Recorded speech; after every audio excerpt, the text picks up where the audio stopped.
Gedung Putih, kebocoran dari laboratorium China adalah asal-usul sebenarnya COVID-19. Pada tanggal 18 April Gedung Putih meluncurkan versi baru dari situs covid.gov, yang menyatakan bahwa asal mula COVID-19 yang sebenarnya adalah kebocoran laboratorium dari China.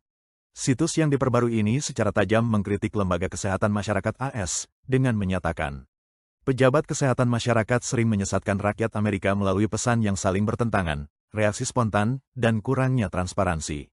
Yang paling memalukan, pemerintah federal mendiskreditkan pengobatan alternatif dan narasi yang tidak disukai, seperti teori kebocoran laboratorium, dalam upaya memalukan untuk memaksa dan mengontrol keputusan kesehatan rakyat Amerika.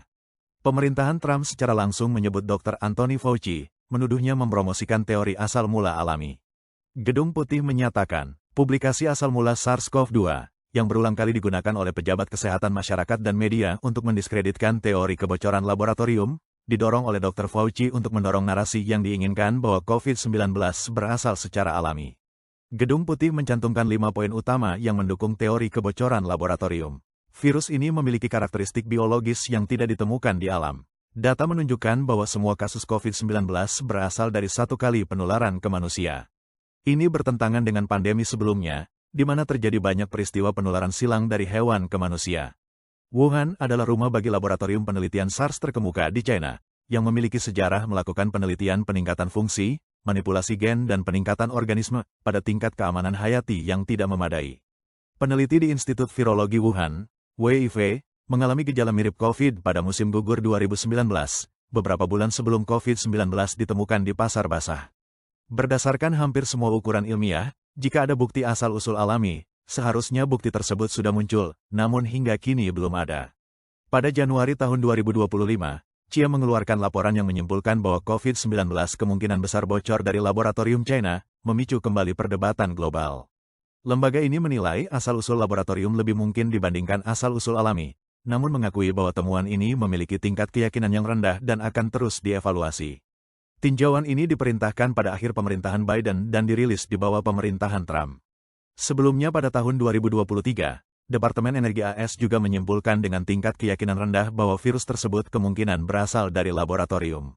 FBI, sejak tahun 2021, menilai dengan tingkat keyakinan sedang bahwa COVID-19 muncul akibat kecelakaan di laboratorium. Meski ada upaya global untuk mengungkap kebenaran, Partai Komunis China, PKC, menolak bekerja sama sepenuhnya dengan penyelidikan internasional, sehingga sangat menghambat upaya pelacakan asal-usul virus. Pandemi ini telah menyebabkan jutaan kematian, kerugian ekonomi triliunan dolar, dan memicu kekhawatiran global atas risiko penelitian virus. Selama 5 tahun terakhir, banyak lembaga dan ilmuwan AS mendukung teori kebocoran laboratorium, sementara yang lain berpendapat bahwa ada cukup bukti yang mengaitkan virus dengan pasar basah di Wuhan.